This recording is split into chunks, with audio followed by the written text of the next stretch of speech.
Olá, olá, amigos do programa Gente que Fala Digital. Sejam bem-vindos a mais uma edição aqui das 18 horas, nessa temporada de lives. Hoje, dia 21 de julho, nós conversaremos com mais um convidado que vai nos ajudar, dentro da sua visão, a viver esse mundo de pandemia que estamos vivendo, né?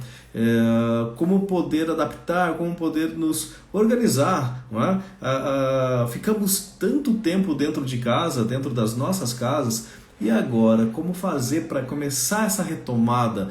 Buscar essa retomada com uma porção de medos que às vezes acontece da gente visualizar lá fora. E hoje, para falar com a gente sobre esse tema, nós convidamos o escritor Carlos Florencio, ele que tem mais de 30 anos de experiência nessa área e já está chegando aqui para falar um oi para a gente. Carlos Florencio, boa tarde, seja bem-vindo, a gente que fala digital. Boa tarde, tudo bem? Como é que estão as coisas? Tranquilo? Tudo, tudo ótimo, tudo tranquilo. Nos adaptando a essa novidade, né, da pandemia que nos foi imposta há pouco mais aí de 4 meses e as pessoas não estavam preparadas, né, Carlos?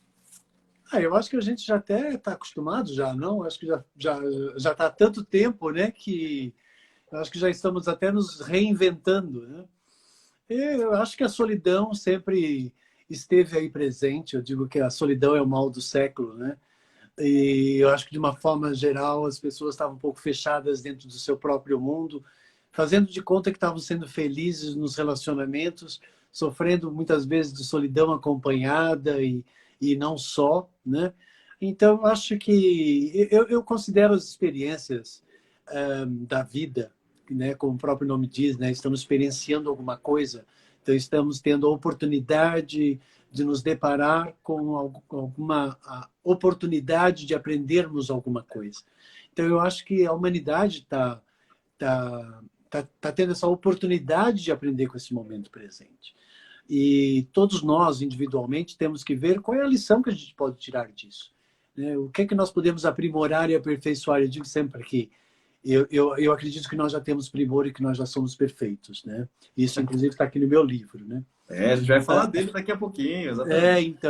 então por quê? Porque, infelizmente, a gente nasce achando que a gente é o máximo. Depois a sociedade faz a gente perder isso, né? Porque a gente vai aprendendo ou vai tentando se adaptar, né? E aí a gente começa a achar que a gente não é bom o suficiente.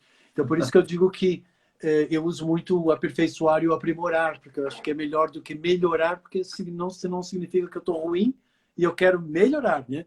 Então, eu não estou ruim. Então, eu parto do princípio que já tenho primor, que já somos perfeitos, vamos aqui aprimorar, aperfeiçoar, vamos aprender com as nossas experiências, ver o que elas querem nos trazer, né, de informação.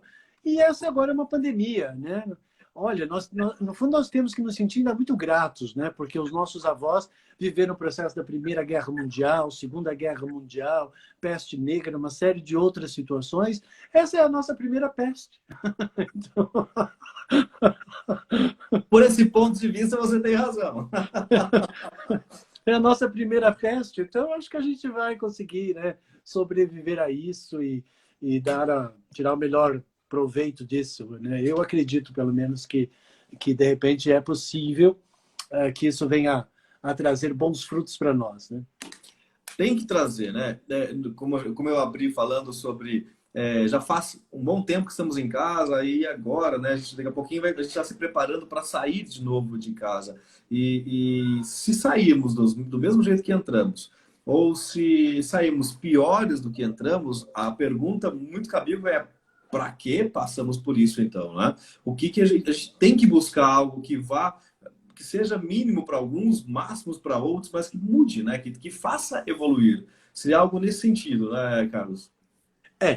Evolução faz parte da nossa existência. Tem pessoas que não conseguem evoluir por meio das experiências, antes pelo contrário, né?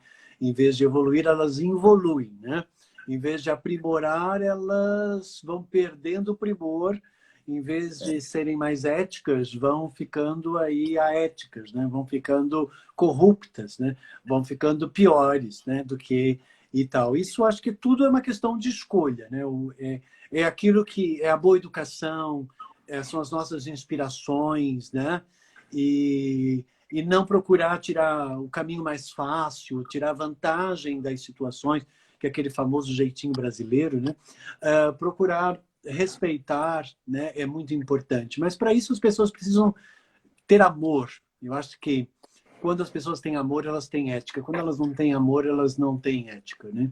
E amor é algo que ainda há muito que se aprender, porque eu acho que nós somos infectados pelos filmes do Walt Disney e a gente acha que vai encontrar a princesa e o príncipe e, entende, a gente ainda acha que vai viver assim um amor de Sabrina, uma coisa enorme, fantástica, né? E acha que o outro é que vai proporcionar isso, né?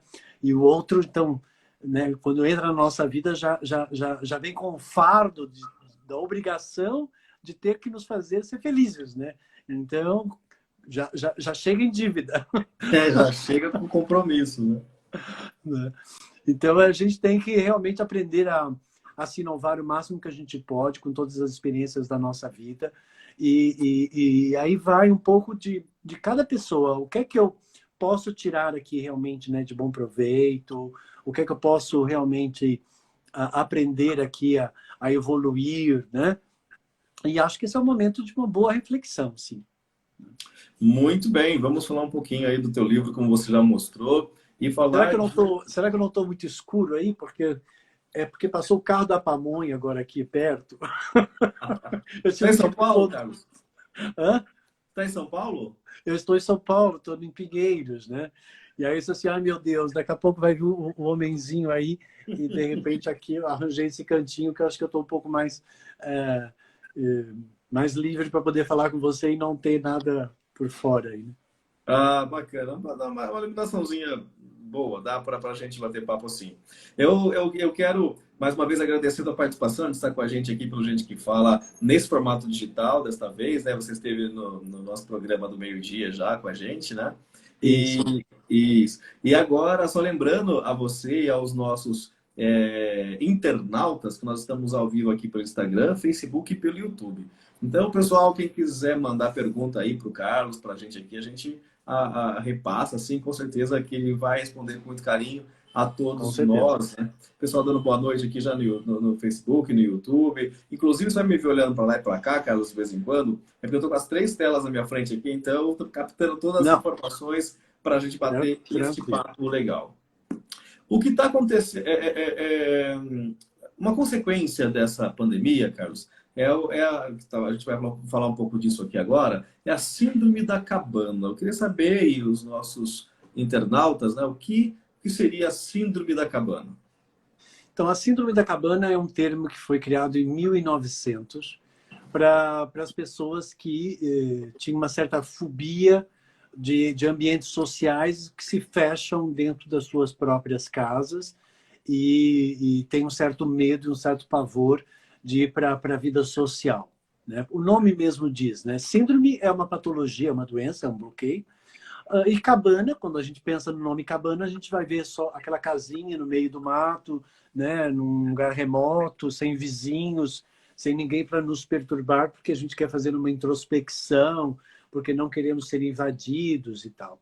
Mas a síndrome da cabana é a pessoa que ela consegue se isolar, se fechar no seu mundo, na sua própria casa, né? Ela normalmente vai fazer o quê? Ela vai sair na rua, comprar mantimentos, ela vai comprar tudo que ela pode vir a precisar e às vezes até mais, ela estoca muita coisa e ela traz tudo para dentro de casa para que ela não precise sair na rua. Então ela literalmente cria uma cabana às vezes no meio de uma cidade como São Paulo, por exemplo. Ela consegue se fechar no seu mundo. Esse não convívio social acaba gerando tristeza, né? A pessoa acaba ficando um pouco também depressiva, vai perdendo o hábito de se relacionar com os outros, né? Então, aí já não consegue mais articular, né, uma conversação realmente interessante, legal, começa com certeza a reclamar de tudo e mais alguma coisa, né? E quem reclama não ama, né? E quem não ama não aceita, e quem não aceita não vive. Então, a pessoa acaba entrando num universo meio que paralelo, né? E aí ela vive lá nesse seu mundo. E hoje em dia, com a questão da síndrome a síndrome da cabana acabou, hoje em dia, por conta da pandemia, acabou desencadeando em algumas pessoas esse medo de sair lá na rua. Porque, assim, no tempo das cavernas, você se fechava na sua caverna e você sabia que o bicho estava lá depois daquela entrada. Agora, hoje em dia, isso faz parte do nosso instinto. Então, nós temos uma tendência de querer nos abrigar em algum ambiente fechado para nos proteger do inimigo que possa estar lá fora. Isso faz parte da nossa memória genética, né? Desde os primórdios da nossa existência na questão da sobrevivência. Agora, uma coisa é você saber que tem uma fera lá fora, né? Então, aí você sabe onde é que ela está, porque você está vendo. Uma outra coisa é um vírus que você não sabe onde ele está. E ele pode se mascarar no sorriso de uma pessoa, ele pode se mascarar numa criança, em qualquer superfície, em qualquer situação, e você está sujeito a pegar em qualquer um dessas situações. E como? Não sabemos, dentro da seleção natural, porque parece que esse vírus ele faz meio que uma espécie de seleção natural. Tem umas pessoas que conseguem passar como vitoriosos e outros não, né? Uns sucumbem, outros adoecem e outros não. A gente nunca sabe se nós estamos nesse grupo de risco ou não. Antes eram os velhinhos, eram as pessoas que tinham doenças crônicas, mas hoje não. Está pegando todo mundo. Então, não existe um padrão, né? Não existe um padrão. Então, a ideia, né, quando uma pessoa sofre com uma síndrome da cabana como essa, ela acha que se ela sair na rua, qualquer lugar pode estar esse inimigo. Então, ela prefere ficar em casa, ela vai lá na rua, ela compra um monte de coisa e volta para dentro de casa e se fecha no seu mundo. E ela não vai querer convívio com ninguém. Depois de 1 mês, 2 meses, 3 meses, começa a ficar bem preocupante. Principalmente as pessoas mais idosas, que moram sozinhas, que já têm uma tendência de criar uma síndrome da cabana porque elas ficam muito solitárias. Acho que esse é o momento para você dar muita atenção para as pessoas que você ama, né? E se mostrar presentes, né? Ontem foi o dia do amigo, né? E dizem, né, que foi o dia do amigo, né? Mas eu acho que ser amigo é estar presente, é compartilhar, perguntar como está a outra pessoa, é se importar, é se preocupar, né? E quem a gente ama, a gente tem que dar essa atenção. Eu acho que esse é o momento para unirmos as pessoas que nós amamos. Porque como estava a sociedade antes, que era tudo oba-oba, grandes festas, grandes não sei o quê, mas ninguém se amava, era uma pessoa usando uma outra pessoa, né? Não havia, foi perdido muito respeito, né, para com o outro, né? E o amor ficou muito fácil, né?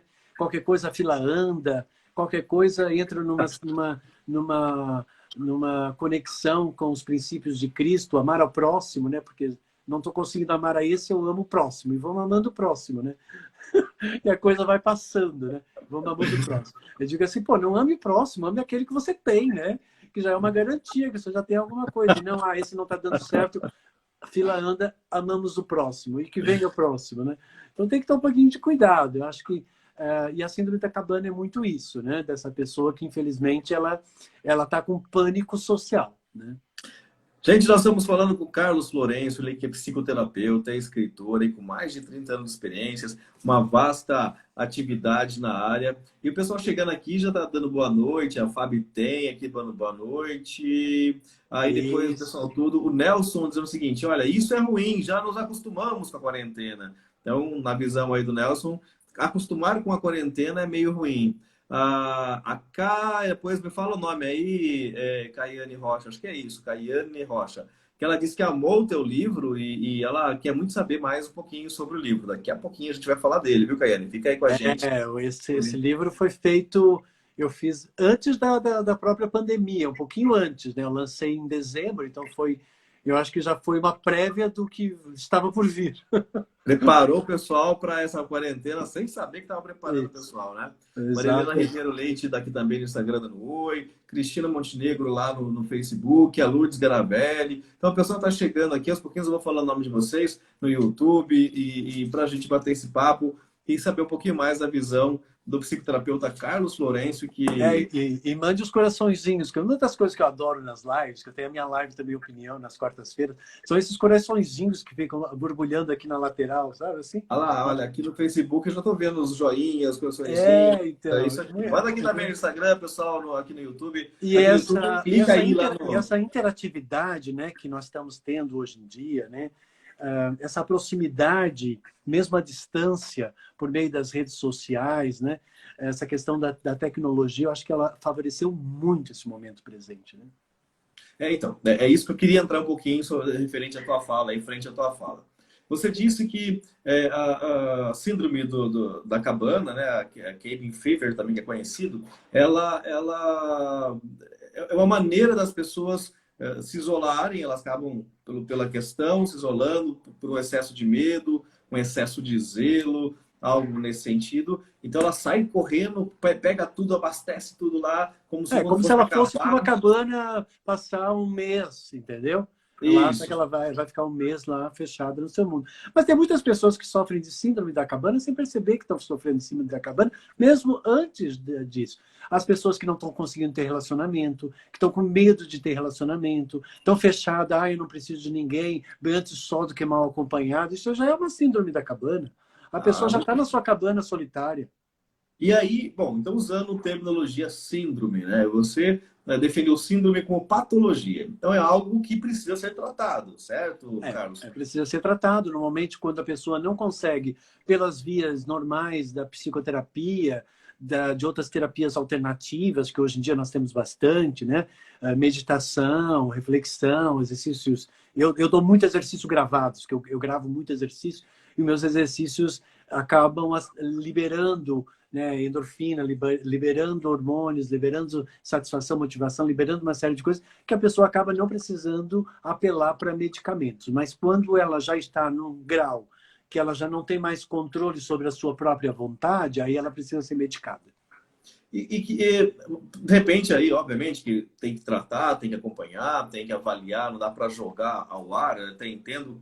Mas sintomas, Carlos, de que o negócio está um pouco mais tenso. Por exemplo, ter zelo neste momento, ter uma certa segurança, porque a gente realmente não vê o bichinho lá fora, é algo prudente, né? Porque senão a galera vai sair na rua, festa na Pego, Marantes, e também não é por aí. A gente sabe que a coisa existe, que está lá fora, sim, só que não tem que enfrentar, mas tem que respeitar, sim. Eu acredito que não dá para brincar com ela, porque nós temos aí mais de 80 mil vítimas aqui só no Brasil desse bichinho aí pequenininho. Então, quando saber que é uma patologia, olha, já estou com alguns sintomas que isso pode ser já a patologia da cabana, perdão, a síndrome da cabana, uma patologia.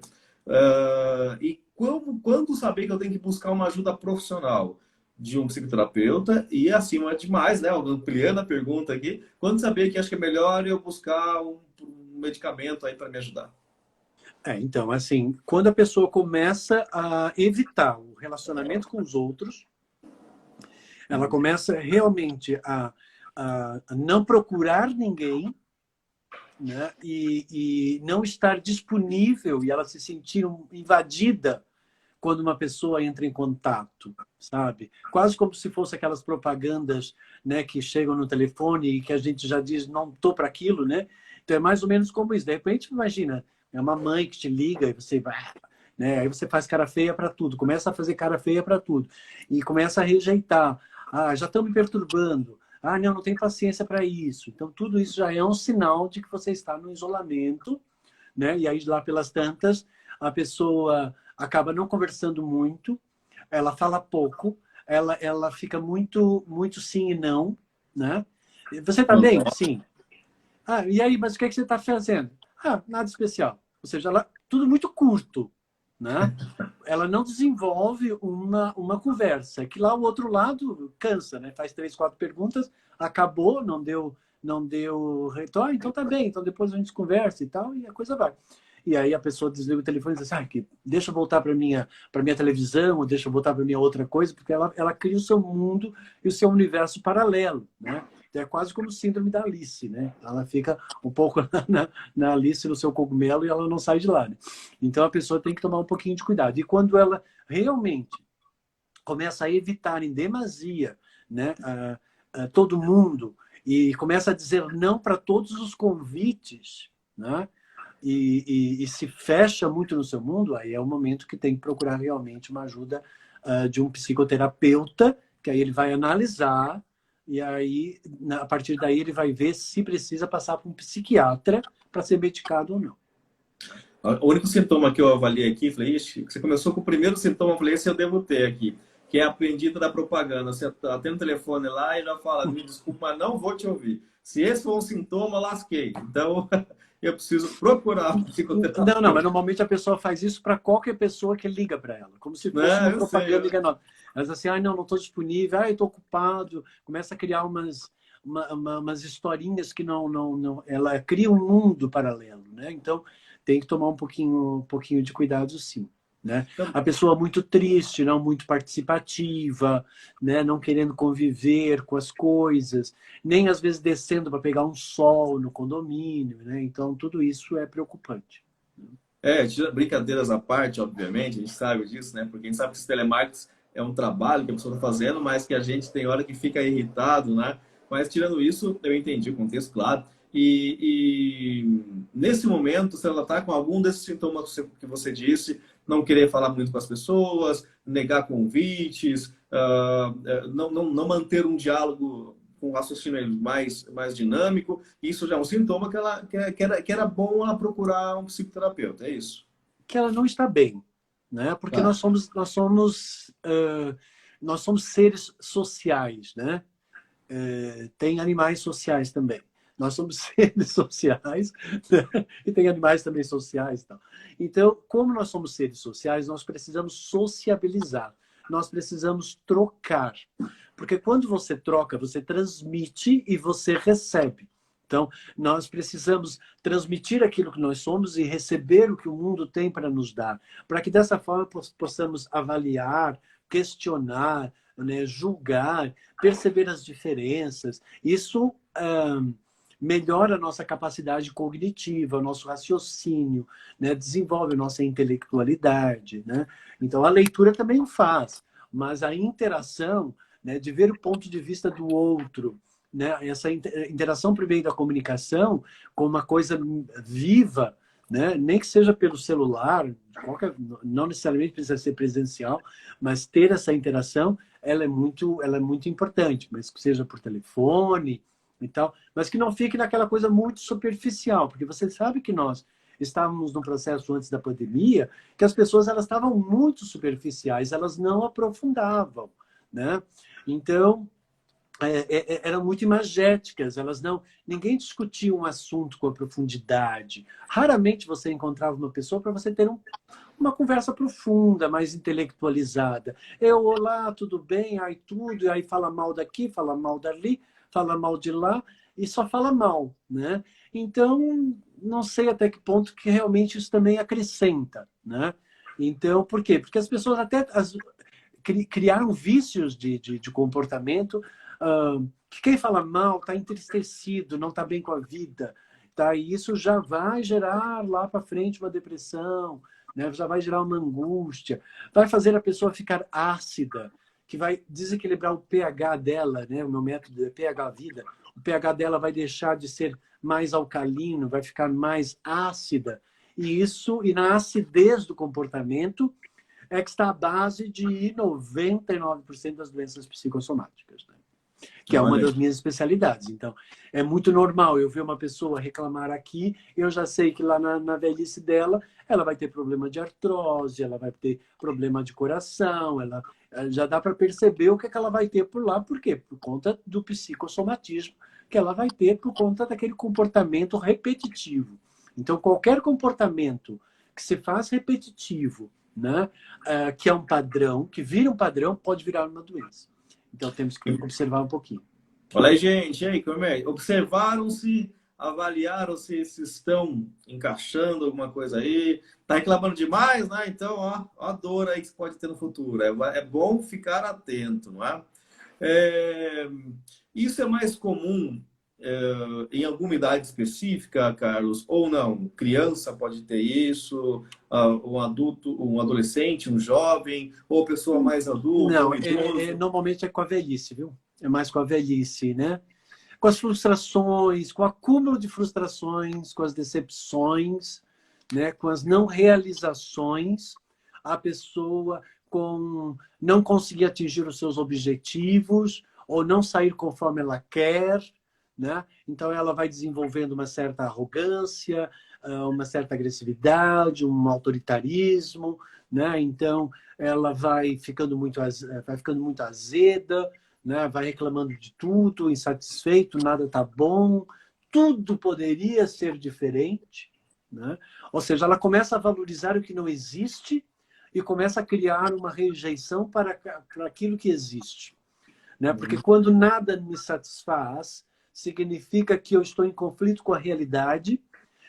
E se não te satisfaz, você tem uma ideia do que seria essa satisfação. E essa ideia, que é uma ilusão, começa a criar corpo lá no inconsciente da pessoa, e aí ela entra em conflito com a realidade, e ela começa a valorizar uma ilusão, e aí então ela já começa, já vai desenvolver um quadro grave, né, de problema de relacionamento mesmo, né, com a realidade, porque nós temos que valorizar a realidade.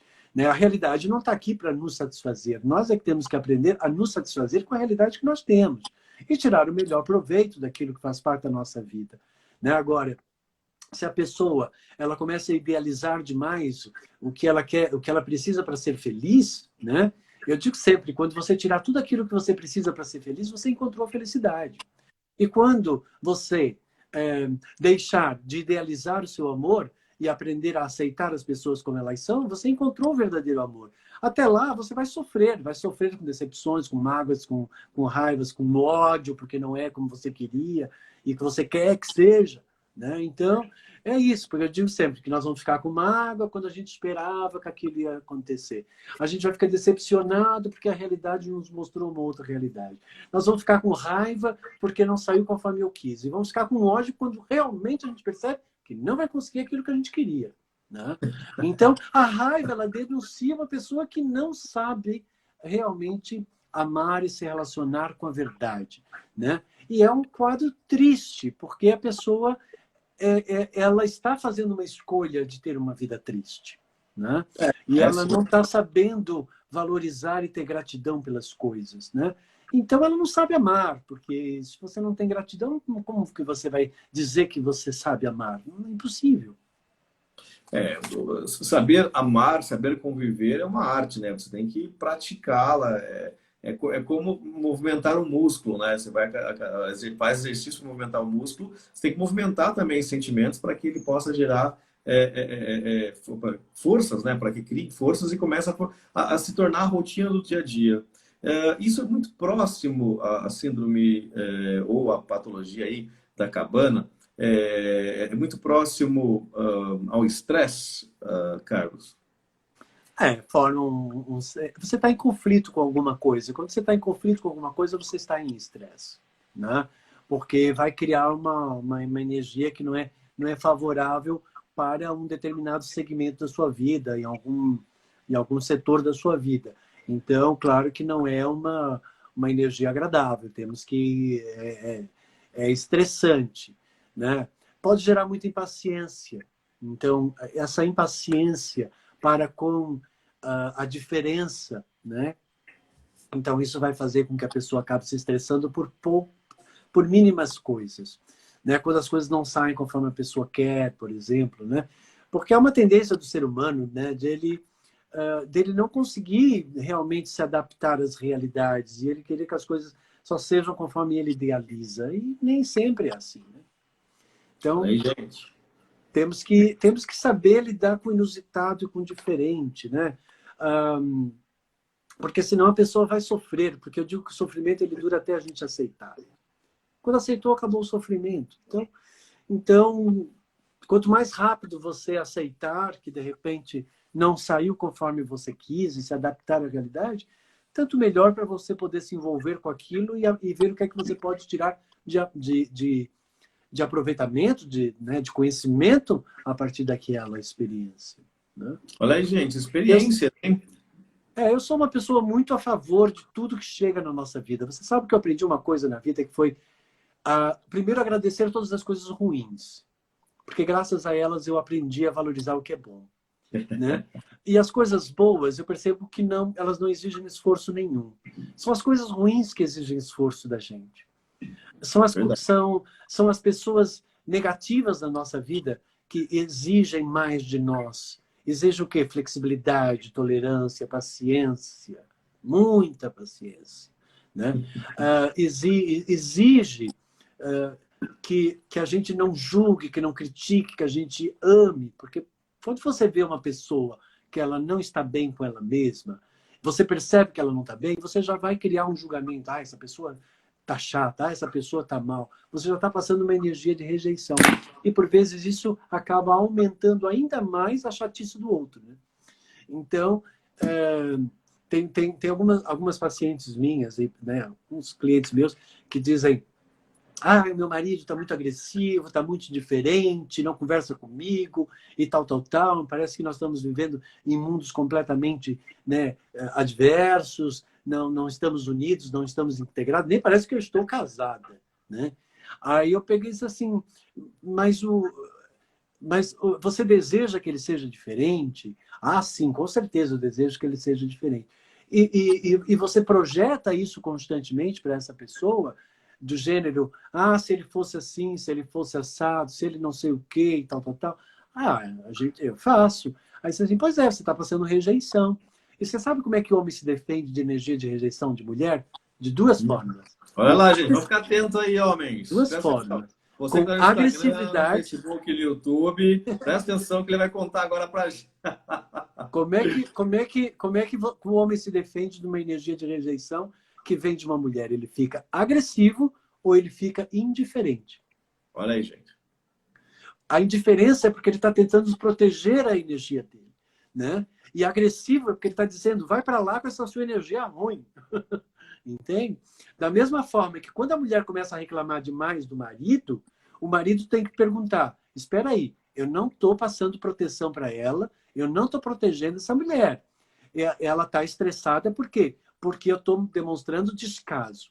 Aí, claro, a mulher começa a reclamar, começa a julgar, começa a criticar, aí ele vai ficando mais agressivo, ele vai ficando mais indiferente. Aí, quanto mais agressivo, mais indiferente, mais ela deseja que ele seja diferente, e aquilo começa a aumentar, aumentar, aumentar, e fatalmente vai virar num conflito terrível, né? E com certeza não, o amor aí não consegue fluir. Eu digo que o amor é como se fosse a água mais limpa que se pode ter. No momento que você coloca uma água suja, que é uma raiva, um ódio, uma cobrança e tal, acabou, porque já poluiu, né? Então temos que ter um pouquinho de cuidado com isso. Gente, nós estamos falando então com o Carlos Lourenço e você pode mandar perguntas, pode mandar oi, pode mandar coraçãozinho, né, Carlos? Aí Pode mandar os coraçãozinhos, pode né? perguntar. Assim, 30 anos que eu trabalho com o ser humano, para mim o ser humano ele não é novidade nenhuma. Eu já conheço todos eles, já conheço todos eles. Já, para mim, nenhum ser humano me surpreende. E então é só perguntar que eu respondo, não tenho problema nenhum em responder e ajudar o próximo. Aliás, eu faço isso nas minhas lives, eu faço isso desde a hora que eu acordo até a hora que eu vou dormir, né? Então eu digo sempre que o universo nos colocou aqui e esqueceu de dar um manual e assistência técnica. Então eu sou o manual e assistência técnica. Então se você precisar de ajuda, eu estou aqui, a gente resolve e a gente expande na vida e vamos para frente, porque não dá para ficar tentando remoendo o passado, tentando ver onde é que eu errei, onde é que eu errei. Não existe errado, olha. Tá tudo certo, né? Tá tudo certo. Tudo certo. Eu quero saber essa teoria, né? Junto com a Cristina Montenegro, a Solange Ribeiro, a Leonor mandando coraçõezinhos, Melocássia entrou agora também, a Fabi Bitem. Escreve esse nome aí, Fabi Bitem, para a gente ver, falar seu nome certinho aqui. Tá chorando de rir lá. Teoria do tudo certo, Carlos. Liberta a proposta, é isso? Uma proposta que liberta o amor e integra a humanidade. Isso, uma proposta que liberta o amor e integra a humanidade. O que quer dizer isso? É um desafio. Nos meus 30 anos como terapeuta, né, eu percebi que existe uma crise muito grande, amorosa no ser humano. Né? Eu acabei criando o meu método, que é o PH Vida. Dentro do meu método PH Vida, eu ensino as pessoas a se conectarem, e reconectarem e otimizarem a força que vem da individualidade delas, da essência delas. E eu acabei criando aqui algumas referências para se conectar com esta essência, né? Que eu Pode nomeei cortando um pouquinho, Carlos, só para eu vou falar ao pessoal de casa, você está falando no PH Vida, a gente já vai dar sequência, peço desculpa não cortar, só para dizer para o pessoal de casa que PH Vida é um instituto que você é sócio-diretor, não é isso? Ele é o meu instituto e é o nome do meu método e é o nome da minha editora, onde eu lancei o meu próprio livro. Portanto, é tudo Perfeito. eu. Perfeito. Segue agora aí, só para o pessoal de casa saber o que é o PH Vida, que você estava falando há pouco, então para a gente interagir com a galerinha de casa. Então, aí uma das dinâmicas dentro da minha metodologia do PH Vida é a dinâmica do tudo certo. Né? Que eu, há 20 anos atrás, eu criei uma dinâmica, né, com exercícios e comecei a aplicar nos meus clientes. E percebi que isso gerava um resultado muito favorável. Né? Então, aí eu fundamentei a teoria de que não existe o errado. Né? Fundamentei a teoria de que está tudo certo. Por quê? Porque eu percebi que basicamente se baseia em é e não é. Então, o certo é aquilo que nós consideramos que é. E aquilo que não é o que consideramos que é, está errado. Então, nós vamos definir como errado. Então, quando eu digo que aquilo está errado, ele só está errado porque ele não está dentro daquilo que eu formulei como certo.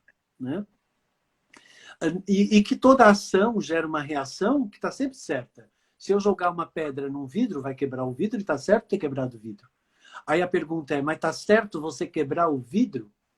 Bem, aí nós já estamos falando de uma outra situação. Não está de acordo, né, com alguns princípios de educação e outras coisas, mas está certo para aquela pessoa. Então, eu provo nas minhas 288 páginas de que não existe o errado. Né?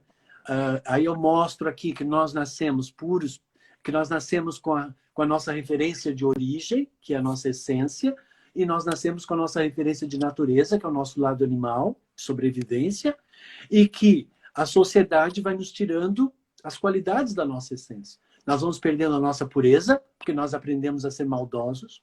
Nós vamos perdendo nós vamos achando que nós somos imperfeitos, porque a sociedade diz que nós somos imperfeitos, por quê? Porque nós não somos de acordo com aquilo que ela acha que é o certo. Com aquilo que ela coloca como seus tabus e as suas regras. E isso está na sociedade, na religião, na política, na família, impregnado em todo mundo. E eu percebi isso. Né? Por quê? Porque surgiu um belo dia um questionamento. Por que as pessoas entram em conflito? E eu resolvi na raiz de onde se origina o conflito. E eu descobri a origem do conflito, a origem da discriminação, a origem da intolerância, a origem de onde o amor se perde e nasce o desamor. Eu fui lá, descobri, né? E percebi que está justamente no nome do livro, que é a questão do tudo certo. Tudo E certo. a pessoa vai perdendo essas referências que ela nasce, porque quando nós nascemos, eu considero que nós nascemos puros, nós nos consideramos perfeitos, a gente nem sabe o que é imperfeito. Nós somos amorosos porque a gente não vê as coisas pela maldade. Né? Somos espontâneos e somos livres. E o que é que acontece? A gente vai perdendo, nós vamos perdendo a espontaneidade, porque tudo é feio, tudo não pode e tudo é errado. E aí, com isso, nós vamos nos aprisionando e vamos perdendo a nossa espontaneidade, a nossa liberdade. Vamos perdendo a nossa amorosidade. Por quê? Porque aquilo que nós somos está tudo errado e nós só vamos ser certos se a gente for igual àquilo que a mãe diz, o pai diz, a religião diz, a sociedade diz. Né? Então, aí eu cheguei à conclusão de que a humanidade toda, né, sem exceção, né, e isso é bem forte e é triste de dizer, que praticamente as pessoas todas, elas ficam o tempo todo tentando ser aquilo que os outros querem que elas sejam. E elas só aceitam quando o outro é aquilo que ela acha que o outro tem que ser. Então, se eu só estou interessado em aceitar as pessoas quando elas são aquilo que eu permito aceitar, e se eu estou o tempo todo tentando ser aquilo que os outros são, para eu me sentir unido, integrado na sociedade, em que momento que essa pessoa consegue ser verdadeira? Ela reprime os pensamentos dela, né? Os Porque desejos. ela tem medo de sofrer com a rejeição, com o julgamento, com a crítica, com a desvalorização. Então, é quase que assim, é raro eu ver um indivíduo, eu não encontrei, para te falar a verdade, que não tenha problema de reconhecimento, que não tenha problema de autoafirmação, que não tenha problema nessa questão da energia do amor, que não tenha problema com a questão da aceitação, que rejeita ele mesmo, que rejeita os outros, que discrimina os outros, que não tolera os outros, que cria o preconceito e que acha que às vezes ele é superior e às vezes se acha inferior. Eu desmonto tudo isso no meu livro, eu destruo tudo isso, porque tudo isso é tudo o que infectou a nossa sociedade. E está tudo lá. Então, quem lê esse livro, eu considero que é uma Bíblia de nova era, né? Porque aí se você entrar na dinâmica que está aí, a sua vida é outra vida, é outra perspectiva. Assim, nós nunca vamos acabar com a discriminação enquanto houver o errado. Porque enquanto eu olhar o índio, o negro, como um ser errado, enquanto eu olhar com os olhos que condenam, e às vezes a gente sabe hoje em dia que você não pode discriminar, porque senão você vai preso. Mas não importa, basta você pensar. Basta você olhar com aquele olhar de menosprezo, você já passou uma energia de desamor. Por isso que eu digo que o meu livro é um resgate da energia do amor. E aí você vai entender por que você não conseguiu dar certo no amor e por que o amor não está na sua vida. E eu explico tudo. Então, a primeira parte do livro são 4 partes. A primeira parte é onde você percebe a sua origem, né? Tudo que você veio e todas as influências que você sofreu. Aí a queda, que é o 2º capítulo. Aí depois a consciência, que é o 3º capítulo. E o tudo certo, que é o 4º capítulo. Ou seja, praticamente é uma viagem. Então a pessoa ela vai se perceber ali, mas depois eu conduzo ela para uma cura no final do livro. Então ele é uma libertação realmente da energia do amor. Inclusive as pessoas que fazem tratamento comigo, elas precisam ler o livro, porque elas vão entender muita coisa dos mecanismos de autossabotagem, que é uma das minhas especialidades, né, que é tirar a pessoa daquele processo autodestrutivo que ela vai criando logo na infância, de acordo com a medida que ela vai sendo influenciada pela sociedade, né? Então, a nossa sociedade ela não é uma sociedade amorosa, e isso é fato, né? Então, eu não tenho problema nenhum de dizer. Aliás, eu nunca fui uma pessoa preocupada em agradar quem quer que seja. Eu sempre fui uma pessoa verdadeira. E eu aprendi uma coisa muito cedo na vida, que quem ama vai me aceitar como eu sou. Quem não sabe amar vai querer que eu seja diferente. E essa pessoa realmente não me interessa. Me interessa quem realmente demonstra interesse por aquilo que eu sou, e não por aquilo que está limitado à capacidade dela de conseguir aceitar. Ou seja, é uma pessoa, no mínimo, limitada, né? Então, infelizmente, as pessoas elas acabam ficando limitadas nos seus relacionamentos e aí ficam depois idealizando. No fundo, o que é que as pessoas querem? Elas querem encontrar o amor que elas perderam, elas querem ser espontâneas, que elas perderam a espontaneidade, elas querem ser livres, que elas perderam, elas querem se sentir perfeitas. E aí, quando uma pessoa se transforma numa pessoa que se cobra, né, que se exige, que acha que deve, que tem, ela tá ali, ela perdeu essa amorosidade, né? Ela perdeu essa espontaneidade. Então, ela deixou de ser ela mesma, né? Então, quando eu vejo uma pessoa que ela é perfeccionista, por que ela é perfeccionista? Porque eu não posso errar, porque ela quer dar certo. Mas aí eu digo, você já deu certo. Quem é que disse que você está errado? Porque eu tenho que ser não sei o quê. Então, no livro eu explico tudo muito bem detalhado. E o pessoal está falando aqui já, viu, Carlos? O pessoal está lá, assim, excelente suas mensagens, a Leonor, né? O Ricardo Belchará aqui, Ele tá aqui, Ricardo Anselt, mandando coraçõezinhos aí para você.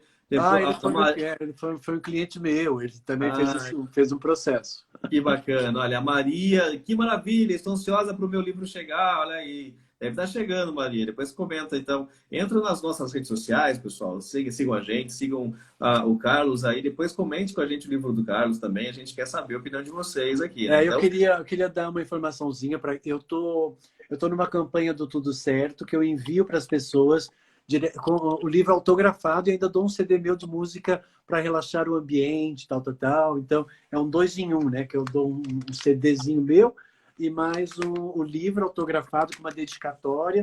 Aí é só entrar lá no meu Instagram, lá na minha bio do meu Instagram, ou me procurar pela internet, que eu mando sem problema nenhum. Mas também está vendo aí nas lojas, né, nas lojas. Agora, as livrarias nem sei se estão abertas ou não, mas mas dá qualquer para coisa, se não comprar encontrar, online, pode né, Ricardo? entrar direto em contato comigo, que eu mando com o maior prazer, com a maior alegria, com uma dedicatória, porque eu não fiz esse livro para mim, eu fiz pelo amor que eu sinto pela humanidade. Oba, olha aí, gente. Então entre em contato lá com as redes sociais do Ricardo, do Carlos, perdão. É que eu vi o Ricardo aqui de novo falando aqui, olha, perfeitas mensagens, é colocar em prática e colher os resultados. Isso mesmo, Ricardo. Quando a gente faz algo com o coração, com amor, com alegria, com vontade, né? Aí sim fica bonito, fica bom, fica instrutivo. Então é isso que pelo que o pessoal está escrevendo aqui no Facebook, no Instagram e no Que legal. YouTube, Fico feliz. Fico não é? feliz. É, e numa situação dessa, de tudo que você está explicando, não deixa de ser um tipo de uma autossabotagem, né? Porque a partir da hora que eu não consigo me expressar, eu tenho que compor de acordo com as regras e normas e isso e aquilo, a pessoa se autossabota. Como lidar com tudo isso, Ricardo? Perdão, Então, Carlos. Ricardo aqui na minha tela. eu me especializei na área do inconsciente, porque eu percebi que o inconsciente é a última barreira para o autoconhecimento do ser humano. Né? O inconsciente é o lado obscuro do ser, é onde eu não tenho consciência, é onde eu fico cego, é onde eu não percebo. E é justamente numa fase muito delicada da nossa infância, porque na nossa infância nós estamos inconscientes, porque o nosso cérebro não está formado, a gente acha que tudo é uma verdade e a gente aceita tudo. E aí é justamente nesse momento que se formam os traumas, e esses traumas viram um conflito. A partir daí você assume um acordo, e aí, quando você assume esse acordo, você cria um aprisionamento no seu inconsciente, e ele te torna preso lá nas células que eu chamo de células do inconsciente, que você fica preso ali. E esse acordo fica lá. E aí, então, esse acordo acaba formando os mecanismos de autossabotagem. Eu mapeei o inconsciente, criei toda uma nomenclatura para diferentes tipos de mecanismos de autossabotagem, que é o compensatório, por exemplo, uma pessoa maternal. Por que ela é maternal? Por que ela agrada tanto todo mundo e depois ela não consegue agradar ela mesma? Porque ela tem um mecanismo de autossabotagem. Por que a pessoa é autoritária? Porque ela precisa mostrar que ela é superior ao outro, porque ela tem um complexo de inferioridade, porque ela é insegura com ela mesma, porque ela tem um mecanismo de autossabotagem. Então você vê que quase que todo mundo tem um mecanismo de autossabotagem de uma forma ou de outra, por conta dessa questão de ter perdido a conexão com a sua essência e dos traumas que sofreu lá na sua infância. Então eu criei uma técnica que eu vou lá, dou um exercício para cada pessoa, que eu crio para cada pessoa, e a gente consegue, com a repetição do exercício, fazer com que a pessoa viva a experiência inúmeras vezes, e pela inúmeras vezes, conforme eu crio para cada pessoa o seu exercício, a pessoa sai do inconsciente e vem para o consciente. E aí, então, eu consigo, numa semana, gerar uma melhoria de 40% a 80% numa pessoa. Olha aí, gente, 40% a 80% de uma autossabotagem, método, técnica que está contido no livro Tudo Certo aí, do Carlos Isso, e Florencio. lá no meu pH Vida, no meu pH Vida. Equilibrar o seu pH a favor da vida e da sua existência. Né? Então, nós temos que preservar aquilo que nós somos, amar aquilo que nós somos, valorizar aquilo que nós somos, reconhecer que você está sempre dando, você está fazendo tudo de acordo com o seu conhecimento, ele é o seu melhor, entende? E se não saiu conforme você quis, você vai ter sempre inúmeras oportunidades de você aprimorar e aperfeiçoar numa nova experiência. Então, saber estar a favor de você, né, de nós mesmos, é uma obrigação, porque eu digo, os outros, eles podem escolher não querer estar com a gente. Eles verdade. podem nos rejeitar, podem nos abandonar. Mas existe um ser na sua vida que nunca vai abandonar você mesmo, que é você mesmo. Então, já que você vai ter que dormir com você todo dia, acordar com você todo dia, então leve você para passear, seja uma companhia agradável para você, entendeu? Cuide de você, nutra a sua mente com pensamentos positivos, com emoções positivas. Seja uma pessoa agradável, porque quem é agradável vai atrair coisas boas. Quem é desagradável vai atrair coisas azedas. E aí depois vai reclamar da vida. Aí você fez a sua escolha e cada um é dono do seu processo de acordo com as suas escolhas. Eu imagino se você em casa está dizendo o seguinte, quando o Carlos falou, você vai ter que conviver com você mesmo, se você disse, xiii, tá difícil, então vai rever conceito, né, Carlos? É claro, não é assim. É claro que tem dia que a gente gostaria de fugir de dentro de nós mesmos, como se a gente fosse, sabe? Mas não dá para a gente fugir, né? A gente vai ter que estar ali dentro de nós mesmos. Não tem uma porta para a gente poder fugir, Numa né? situação dessa, Carlos, é o que nós chamamos de frustração interna. Quando o indivíduo ele se sente frustrado com a vida, É frustrado com a... insatisfação. A insatisfação leva à frustração, né? A insatisfação é porque ele criou uma expectativa, né? Então, onde ele acha que aquilo vai preencher alguma coisa nele. Por quê? Porque ele perdeu, porque ele desenvolveu um vazio qualquer lá na sua infância, em algum momento da sua vida. Então, Deixa eu te passar uma pergunta aqui do Facebook, da Lu Schiavelli, que ela pergunta o seguinte para você. No caso de se fazer um tratamento de regressão, é uma forma de corrigir erros do passado, Carlos?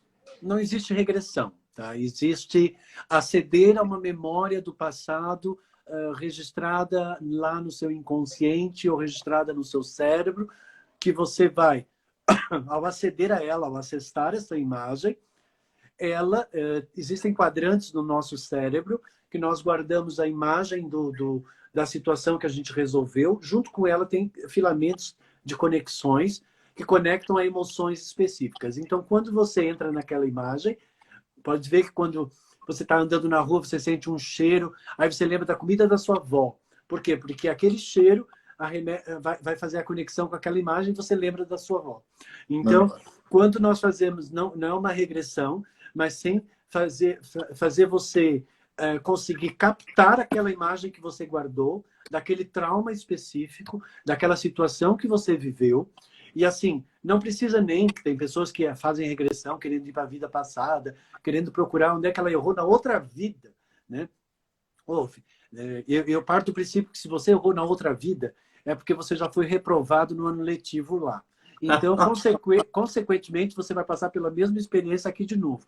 Então, não precisa ir lá na outra vida. Já está nessa mesmo.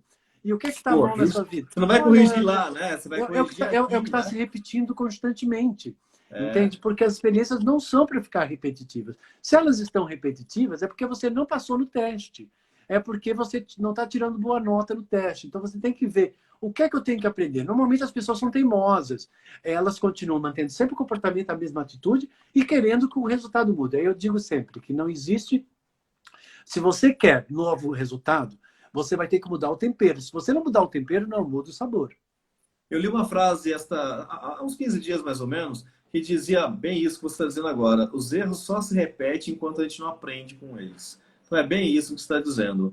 A Helena Winter aqui no Instagram está dizendo, interessante esse assunto, você está gostando. Está dizendo também que é pura verdade tudo que você Não, diz. os erros se repetem. É o certo, de acordo com o que você está acionando, que se repete.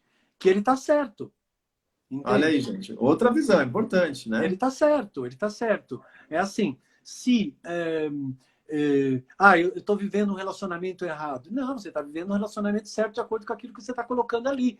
Entende? Não dá para você...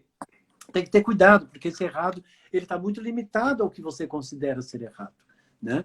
Então, ele limita muito. Tá? Quando você entra no tudo certo, eu acho que nos dá uma paz de espírito muito grande. E para a gente encerrar esse bate-papo, porque bate-papo gostoso, passa rápido, né? Pessoal, quer saber aí como que encontra teu livro, como que eles podem ter acesso, o que esperar, além de tudo que já falou, obviamente, mais aí no seu livro. não sei se eu consigo. Bem, eu acho que você consegue. É só mandar na minha bio do meu Instagram, entrando lá na minha página principal, tem lá um link, né, que linka com tudo que é meu. Lá tem o YouTube, as minhas lives, tem lá onde comprar o livro, que é tem na Amazon, ou tem lá o meu WhatsApp também. Mas se você me permitir, eu passo o meu WhatsApp, a pessoa manda um Por WhatsApp favor, para mim, que pode falar. é mais 55, né? Porque é Brasil, 11, né? 983199848. É Vamos lá. 983199848, tá? 98319 93 9848. 9848. Então, aí, Isso, São pessoal. Paulo 011, Brasil 55. E aí manda uma mensagem para mim, manda os seus dados, eu faço uma dedicatória, e aí envio pela editora, envia para você com autógrafo e ganha um CDzinho, que é ótimo. Opa, olha aí, gente. Então, não deixa de perder, né? Vamos entender tudo certo, né? Como que a gente pode Isso. tirar alguns bloqueios, alguns conceitos em que nos foram impostos, né? De um modo cultural, às vezes, É. ou do E, modo e de aí consulta depressão. online eu também dou muita consulta online, querendo algum tipo de tratamento específico para identificar o seu inimigo interior, romper com ele para você ficar livre, é o que eu mais gosto. Meu trabalho é de transformação, não é de mudança, é deixar de ser para ser. Como que nós devemos, acho que a pergunta é mais isso, como nós devemos sair? Olha a Cássia dizendo, você é ótimo, é isso aí, Cássia. Como que nós devemos sair dessa pandemia? Melhores, né? Ou melhor não, lembra que tem o ruim, né? Aprimorados e aperfeiçoados. Nós temos que sair dessa pandemia sabendo nos autopreservar, sabendo amar mais, mudar os nossos valores, né? Respeitar as diferenças, respeitar mais as coisas, as pessoas e aprender realmente a se autopreservar. Eu acho que os nossos valores precisam ser modificados. Olha aí, gente. Então, uma dica bacana para você avaliar de que jeito você quer voltar ao novo normal que estão se... Lembre-se, você está sentindo falta do que exatamente? Você está sentindo falta do quê? De beber com teus amigos, das festas onde você trabalhava a semana inteira numa coisa que você não gostava, depois no fim de semana você se destruía para começar na segunda-feira numa coisa que você não gostava, para ganhar um dinheiro para manter a sua sobrevivência. E Muito aí? raramente as pessoas conseguem aproveitar a vida, porque elas primeiro elas conseguem a sobrevivência e depois manter essa sobrevivência. Então, eu acredito que é possível que a gente consiga ultrapassar isso. Um conselho para a gente encerrar. Seja feliz com aquilo que a vida lhe dá todos os dias. Tenha gratidão por cada momento da sua existência. Lembrando que você só existe no momento presente. Você não vai existir amanhã e o ontem só serviu para você aprender e chegar naquilo que você é hoje. Então, siga em frente, vá em frente, ame, respeite as diferenças. Ninguém nunca vai ser igual a você. E é justamente na diferença que você vai aprender o que é o amor. Olha aí, gente, que dica bem pertinente para nos fazer avaliar e fazer com que a gente possa entender que tristeza não leva a nada, pelo contrário, gera consequências, né? Ah, E ser alegre, ser feliz e saber que tudo pode estar certo, isso faz a gente evoluir e ser o que queremos na vida. é. Carlos, muito obrigado pela sua participação. Bate-papo gostoso. Olha, a gente passou uma hora conversando e nem percebemos, né? Tão bom que foi. E Você sabe que eu adoro, né? Então, para mim, assim, é super de boa, tranquilo, né? É o que eu gosto. ai, que legal, gente. Bom, amanhã nós vamos aprender um pouquinho sobre alimentação com um nutrólogo, gente. A gente vai saber um pouquinho como comer para manter, não uma forma que a sociedade quer, né, Carlos, mas manter a forma de uma saúde agradável, pertinente. É isso que a gente vai bater papo amanhã com esse nutrólogo a partir das 6 horas. Mais uma vez, obrigado pela sua participação. Obrigado também. Entrem lá na minha rede social. Amanhã tem a minha live opinião. Vai ser Opa, bem que legal. horas? Tá bom? É Que isso. horas? Que horas vai ser? Vai ser às 21 horas, que é o saber ser verdadeiro. Nossa, vai pegar forte. Tema bom. Então, amanhã às 21, é isso, Carlos? 21 horas no Carlos Florencio Oficial. Isso aí, gente. Entra lá às 21, entra às 18 aqui com a gente e assista esse nosso bate-papo aqui às 18, sabendo comer bem para ser feliz. Depois vai às 21 horas ter a certeza de como ser feliz. Carlos, muito obrigado, sucesso para você. Mais uma vez, eu Obrigado, agradeço meu a querido. participação de vocês em todas as redes sociais que estiveram conosco nesse bate-papo de hoje. Lembrando que amanhã, então, 6 horas, a gente está de volta. Sigam as nossas redes sociais, sigam as redes sociais do Carlos e aprenda mais. E olha, aproveita a dica, seja feliz sempre. Sob direção da Zenilda Salvato e do Fausto Camunha, a gente encerra mais um Gente que Fala nesse formato digital dessa temporada de lives. Beijo em todos, abraço em todos, até amanhã. Carlos, até mais. Obrigado. Até Tchau, tchau. mais. Tchau.